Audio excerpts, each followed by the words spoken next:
Lihatlah citra satelit dari China, sekilas yang terlihat hanyalah hamparan padang pasir yang gersang dan kosong, tetapi di tengahnya terdapat sesuatu yang tak biasa, semacam bangunan. Saat kita memperbesarnya, kita dapat melihatnya tampak seperti kapal induk jenis yang digunakan oleh militer di seluruh dunia, sebagai pangkalan udara terapung lengkap dengan landasan pacu, jet tempur, dan senjata, namun yang ini bukan di lautan, melainkan di tengah gurun.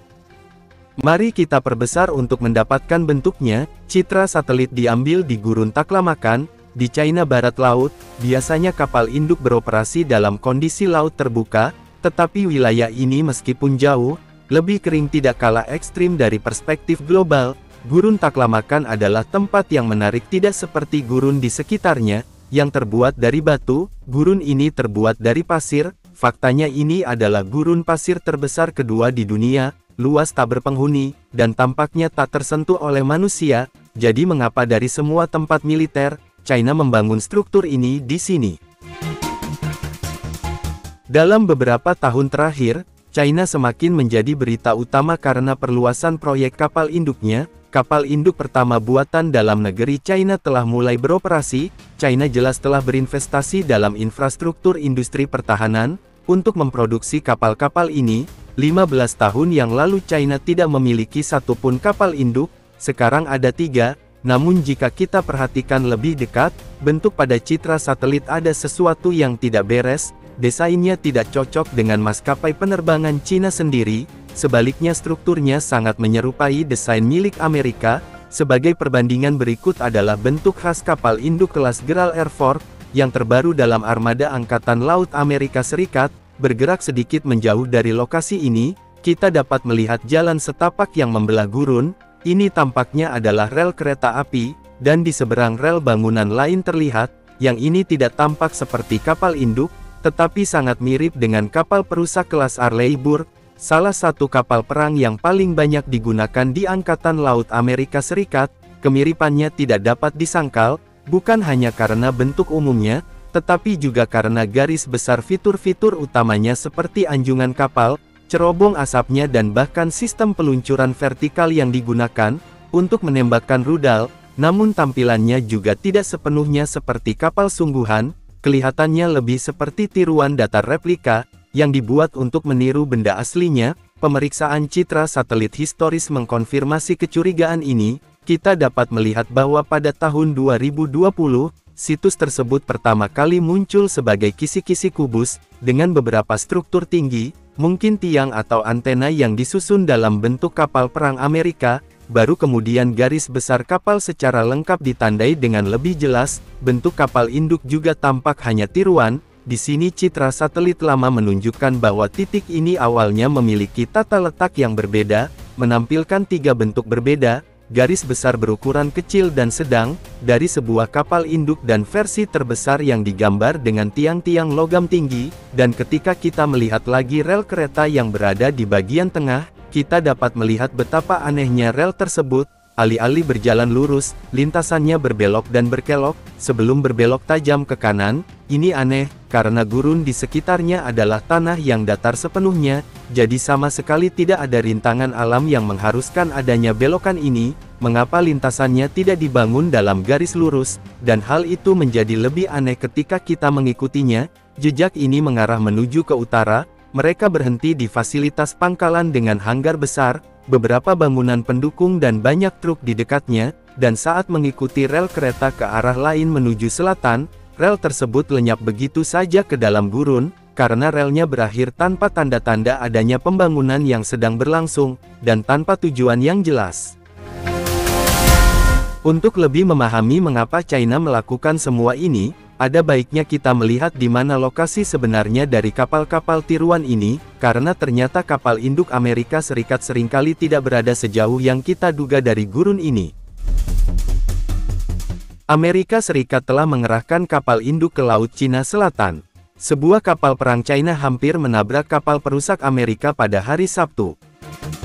Ketegangan di perairan sekitar Cina telah meningkat selama bertahun-tahun, yang menyebabkan seringnya terjadi konfrontasi antara Amerika Serikat dan Cina. Di pusat pertikaian ini, terdapat 2 konflik besar Laut Cina Selatan dan Taiwan. di Laut Cina Selatan banyak negara mengklaim berbagai wilayah yang tumpang tindih, dan China menegaskan klaimnya atas hampir seluruh laut, memberlakukan lautan itu sebagai wilayah nasionalnya sendiri, dan bukan perairan internasional. Untuk memperkuat klaim ini China telah memperluas pulau-pulau dataran rendah, dan terumbu karang bawah laut, secara artifisial menutupinya dengan pasir dan mengubahnya menjadi pos-pos militer.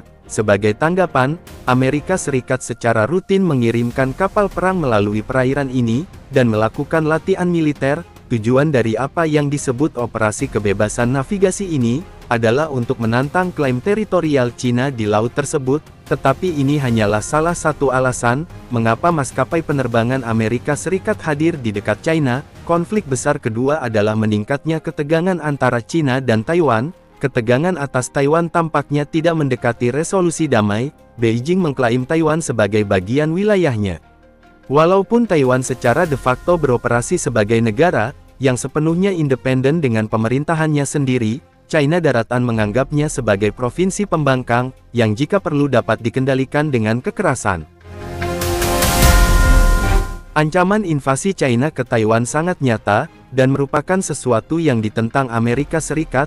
Itulah sebabnya Angkatan Laut Amerika Serikat mempertahankan kehadiran yang kuat di Selat Taiwan. Dua konflik serius yang berpotensi menjadi jauh lebih buruk, dan China sedang mempersiapkannya, dengan menggunakan gurun mereka sebagai tempat latihan untuk perang potensial di masa depan. Struktur tersebut merupakan target latihan yang dibangun untuk menguji apakah rudal China dapat secara akurat menyerang kapal perang Amerika Serikat.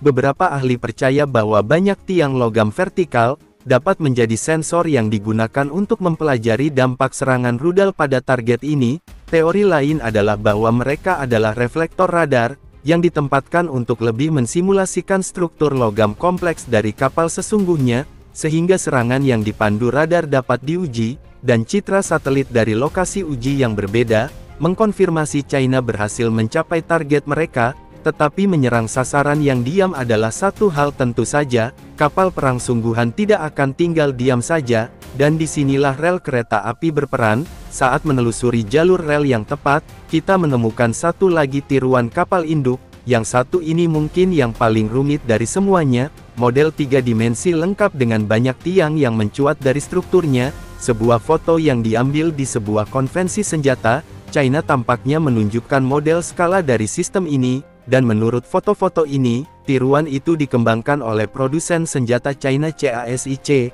Para ahli meyakini bahwa lingkungan pada lintasan tersebut dirancang agar China dapat mensimulasikan kapal induk Amerika Serikat yang melakukan manuver mengelak untuk menghindari serangan. Mereka dapat mensimulasikan sebuah kapal induk yang mengambil dua belokan tajam untuk menghindari pelacakan rudal atau melaju kencang untuk keluar dari zona kemungkinan terjadinya dampak. Dan sekali lagi citra satelit menunjukkan bahwa pengujian ini telah berhasil. Bagaimana menurut kalian, apakah dengan tempat latihan ini China dapat dengan mudah menghancurkan kapal induk Amerika jika terjadi perang sungguhan? Ketikkan pendapat kalian di kolom komentar. Sekarang mari kita lanjut ke pembahasan lainnya.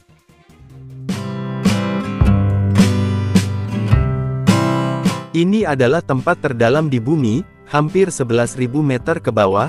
Tidak ada sinar matahari, tekanan yang menghancurkan, dan kita hampir tidak tahu apapun tentangnya. Namun kini satu negara tengah berlomba untuk menjelajahi kedalaman ini, dan bukan hanya untuk sains. China mengerahkan armada robot laut dalam membangun pangkalan bawah laut, dan diam-diam bergerak untuk mengklaim apa yang ada di dasar sebelum orang lain bisa melakukannya. Saat Amerika Serikat menggerogoti program penelitian kelautannya, China menyelami lebih dalam, bergerak lebih cepat, dan berinvestasi lebih agresif daripada negara manapun. Jadi apa sebenarnya yang ada di bawah sana? Dan mengapa China begitu bertekad untuk mendapatkannya terlebih dahulu? Sekarang mari kita lihat bagaimana China beralih dari satu penyelaman laut dalam ke sesuatu yang jauh lebih ambisius. Pada tahun 2020, China mengirim tim yang terdiri dari 3 orang ke dasar laut, dengan kapal selam bernama Vendu. Itu adalah penyelaman terdalam yang pernah mereka lakukan, namun inilah yang membuat usaha mereka berbeda. Mereka tidak berhenti, mereka menggandakannya. Setiap kapal selam baru lebih kecil, lebih canggih, dan dirancang untuk kembali.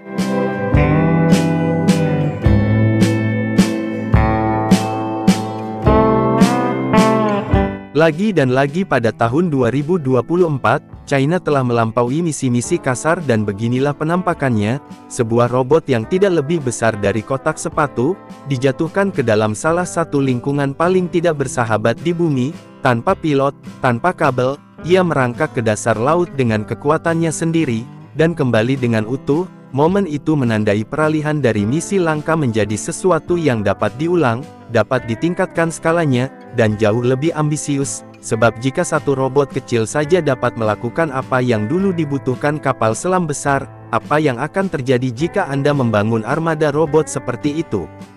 Fendu bukanlah akhir, itu adalah awal dari sesuatu yang lebih besar.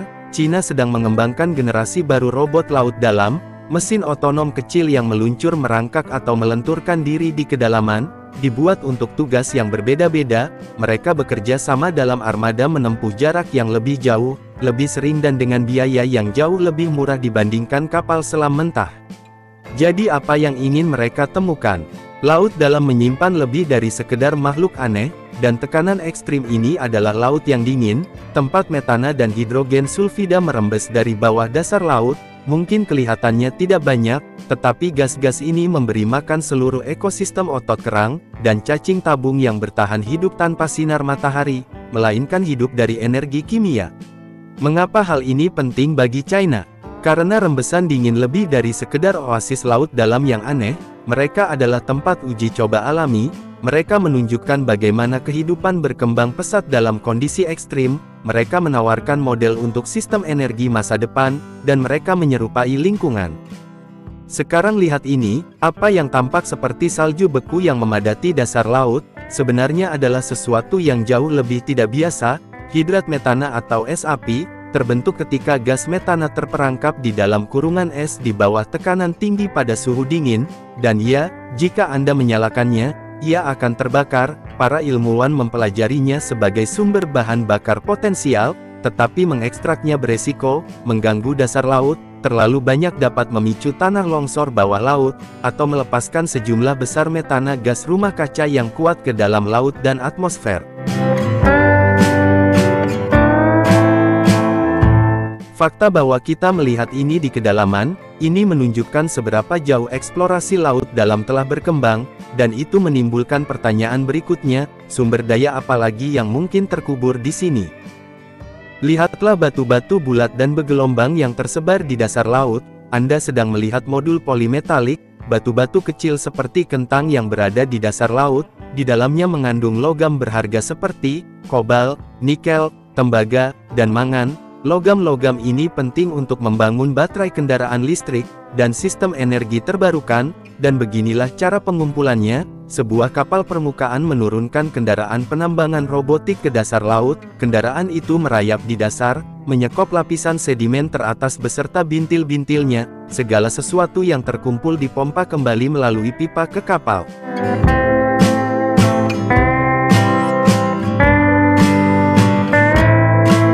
Saat pengangkut sedimen merayap di dasar laut, mereka memunculkan awan sedimen besar yang dikenal sebagai gumpalan awan. Ini dapat menghancurkan habitat yang rapuh, dan melayang sejauh bermil-mil. Setelah bintil-bintil tersebut diproses, gumpalan limbah kedua dipompa kembali ke lautan, menambah kekacauan.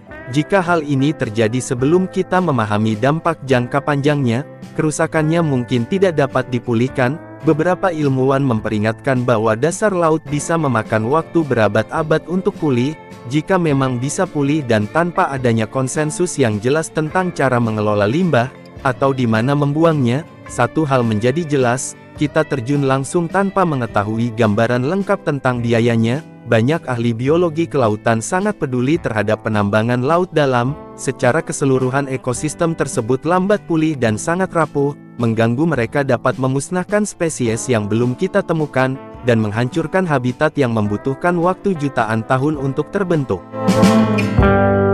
Semua ini bintil-bintil rembesan dan alat untuk menjangkaunya, memperjelas satu hal, laut dalam yang ekstrim tidak lagi berada di luar jangkauan. Bumi ini kaya akan sumber daya, dan semakin mudah diakses setiap harinya.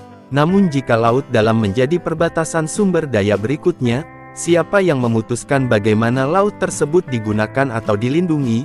Saat ini regulasi masih minim, dan ambisi mengalahkan pengawasan, China melihat celah itu. Mereka tidak hanya mengamati atau bereksperimen, mereka bersiap untuk mengekstraksi, mengklaim, mengamankan apa yang ada di sini sebelum orang lain melakukannya. Mereka berinvestasi dalam kehadiran jangka panjang. Saat ini mereka berencana membangun pangkalan permanen, sedalam 2000 meter di bawah air, yang dirancang agar 6 ilmuwan dapat tinggal dan bekerja hingga 30 hari dalam satu waktu. Itu seperti stasiun luar angkasa tetapi di dasar laut, dan itu memberi China sesuatu yang bahkan lebih berharga daripada mineral.